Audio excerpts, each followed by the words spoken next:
कोविड-19 के चलते जिस प्रकार से आज मौजूदा स्थिति बनी हुई है, ज़रूरी है कि सबको आगे आकर के उन लोगों के लिए कोई न कोई प्रयास करना चाहिए जो आज की स्थिति में कोरोना पॉजिटिव होकर के इस संघर्ष को झेल रहे हैं।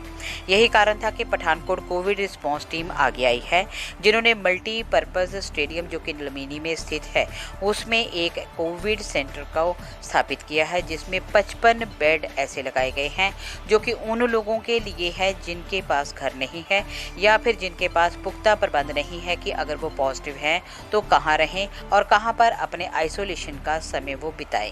इसके साथ साथ वो लोग जो गरीब हैं, जिनके पास खाने पीने की कमी है, बीमार हो चुके हैं, सुविधाएं नहीं हैं, डॉक्टर्स नहीं हैं और अन्य सहायता नहीं है, उन लोगों को भी यहाँ पर रखा जाएगा ताकि उन्हें उचित सहायता मिल सके, स्वास्थ्य सेवाएं मिल सके, उचित रूप से डॉक्टरों द्वारा उनकी देखरेख हो सके, खाने पीने का उचित प्रबंध हो सके और वो जल्द से जल्द स्वास्थ्य लाभ करके अपने परिवारों में लौट सके। इस संबंध में जानकारी देते हुए टीम के सदस्य नीरज महाजन और जिलाधीश संयम अग्रवाल ने बताया कि इस सेंटर की स्थापना के पीछे यही एक उद्देश्य है कि लोगों को राहत हो और लोगों को किसी भी तरह की परेशानी, चाहे वो मानसिक हो, शारीरिक हो या पारिवारिक हो, सामाजिक हो, किसी भी तरह का तनाव उन्हें ना हो और वो जल्द से जल्द कोरोना को हरा करके अपने परिवारों में वापस जाएं। उन्होंने कहा कि यहाँ पर हर तरह का उचित प्रबंध है। 55 बेड फिलहाल यहाँ पर लगाए गए हैं, ज़रूरत होगी तो इनकी संख्या बढ़ाई जाएगी। इसके साथ साथ जिलाधीश ने लोगों से अपील की है कि जिन लोगों को अनुभव हो रहा है कि उनमें किसी भी प्रकार के लक्षण हैं, वो अपना टेस्ट करवाएं ताकि समय रहते उनका इलाज हो सके और इस बीमारी पर काबू पाया जा सके।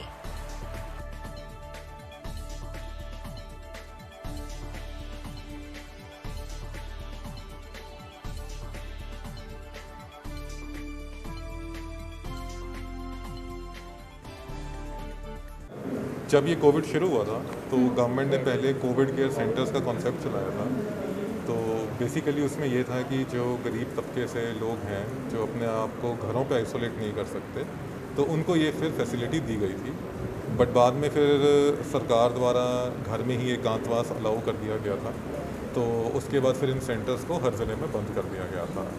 बट अब दूसरी वेव में फिर से जैसे केसेस बढ़ने लगे हैं, तो एक ये ज़रूरत महसूस हो रही थी कि इस तरह के सेंटर ज़िले में होने चाहिए ताकि जो लोग अपने आप को घरों में आइसोलेट करने के लिए समर्थ नहीं हैं, तो उनको एक ऐसी फैसिलिटी होनी चाहिए। इसी के तहत मुझे खुशी है कि पठानकोट की इंडस्ट्रियल एसोसिएशंस, डॉक्टर्स, सीएस सब ने मिल के एक ये बहुत अच्छा कदम उठाया है कि एक 50 बेड्स का इन्होंने आइसोलेशन सेंटर शुरू किया है लमीनी स्टेडियम में, जहाँ पे लोगों को मुफ्त जो इलाज है वो दिया जाएगा, साथ में उनको दवाइयाँ, खाना, हर तरह की जो फैसिलिटी है वो उनको यहाँ पे मुहैया करवाई जाएगी।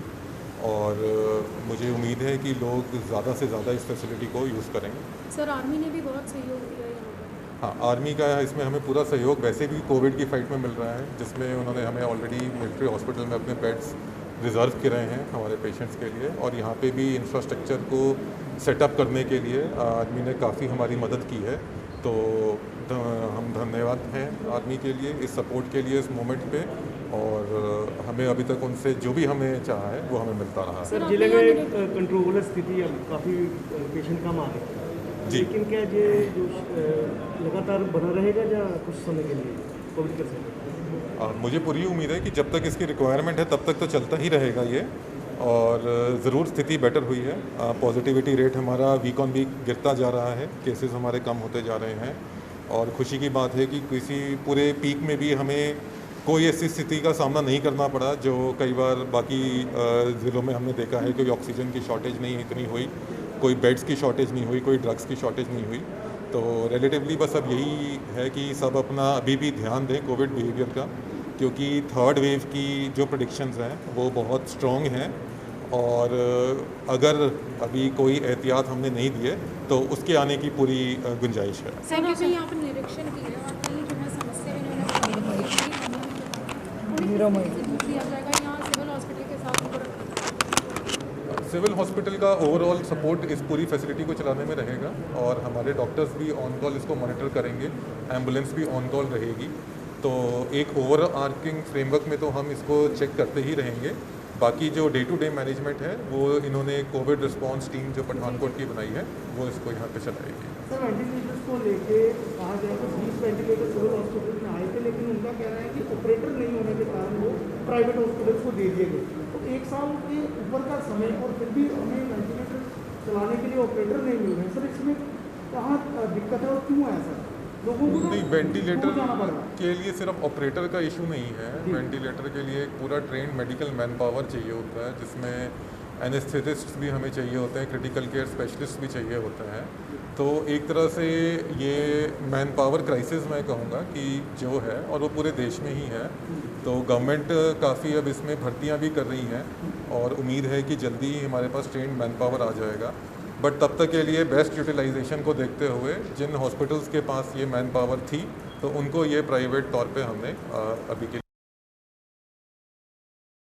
जैसे आपने ट्वीट किया है ऑक्सीजन का है, लेकिन हमारे पास ऑक्सीजन कंसंट्रेटर अभी आ गए हैं।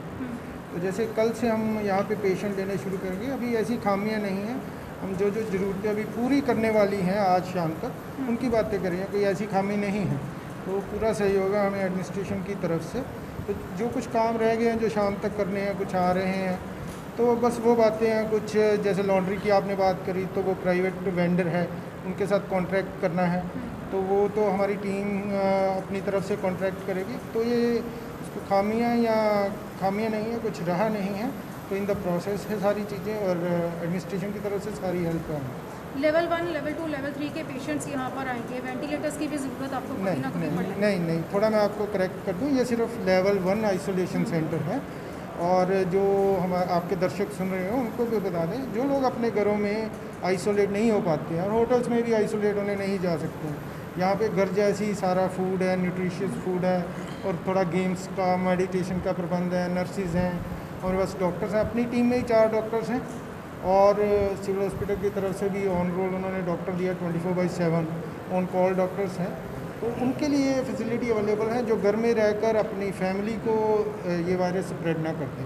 तो L1 का मतलब, जो दर्शक सुन रहे हैं, उसका मतलब ये है कि जिनकी ऑक्सीजन का कोई इशू नहीं है, ऑक्सीजन लेवल 95 से अबव है और कोई मेजर प्रॉब्लम नहीं है, वो यहाँ पे आके आइसोलेट हो सकते हैं। तो जो अगर और गंभीर समस्या है उसके लिए L2 में जाना पड़ेगा। L2 में सिविल हॉस्पिटल या किसी और हॉस्पिटल से बात कर सकते हैं। कोविड का अभी पता नहीं है कि कितना लंबा ये सेकंड वेव जो चलेगी, तो अगर ज़्यादा देर तक चलती है तो क्या उसके लिए तैयार है आपकी एनजीओ या जो भी आप कर रहे हैं यहाँ पे काम? हम हमारा सारा प्रोविज़न ही सेकंड वेव के लिए तो है ही, लेकिन हम थोड़े प्रोएक्टिव होना चाहते हैं। अगर खुदा न खास्ता थर्ड वेव आ जाती है तो हम तैयार हैं। 3 महीने के लिए पूरी फंडिंग तैयार है, पूरी टीम तैयार है, और एडमिनिस्ट्रेशन भी हमारे साथ कंधे से कंधा मिलाकर खड़ी है।